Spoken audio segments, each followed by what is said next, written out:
Halo semuanya, perkenalkan nama saya Sindianisa.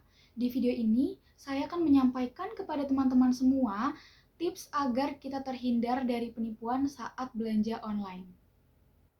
Seperti yang kita ketahui, saat ini kita sedang berada di zaman yang serba mudah. Contohnya, jika kita ingin membeli suatu barang, kita tidak perlu untuk repot-repot pergi ke offline store, karena kita dapat membeli barang yang kita inginkan melalui online store. Namun, dengan adanya kemudahan ini, tidak menutup kemungkinan untuk terjadi hal-hal yang tidak kita inginkan, seperti penipuan. Kasus penipuan online marak terjadi saat ini, maka dari itu kita perlu berhati-hati saat belanja online. Di sini, saya akan menyampaikan beberapa tips agar kita terhindar dari kasus penipuan saat belanja online. Jadi, apa aja sih yang perlu kita perhatikan saat kita ingin belanja online? Yang pertama, kita perlu memperhatikan kualitas dan juga keaslian foto produk yang dijual. Kita perlu memastikan bahwa foto tersebut merupakan foto yang asli dan bukan editan. Selain itu, foto tersebut itu harus yang berkualitasnya bagus.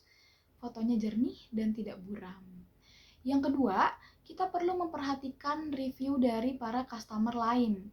Biasanya nih di platform belanja online terdapat fitur untuk melihat review-review dari para customer yang telah membeli suatu barang.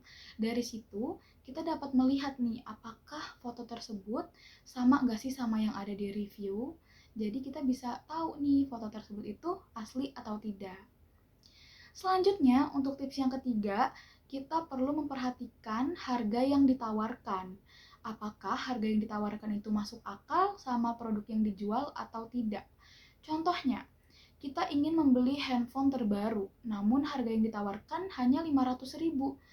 Kira-kira masuk akal nggak sih? Tentu itu tidak masuk akal. Makanya kita perlu memilih barang yang harganya itu memang sesuai dengan standar harga barang tersebut.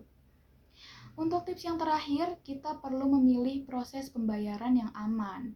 Contohnya nih, dari sekian banyaknya proses pembayaran, misalnya kita memilih proses pembayaran COD. Jadi, kita akan bayar barang tersebut saat barang tersebut sudah sampai di tangan kita sendiri. Jadi, tentunya itu aman.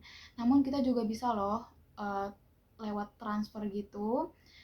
Tapi kita juga harus menyimpan struknya untuk meminimalisir kemungkinan-kemungkinan yang terjadi jika adanya penipuan. Kita masih punya bukti dari struk tersebut. So, apa aja sih yang perlu kita perhatikan saat kita ingin belanja online? Yang pertama, kita perlu memperhatikan kualitas dan keaslian dari foto produk yang dijual. Yang kedua, kita perlu memperhatikan review dari para customer lain.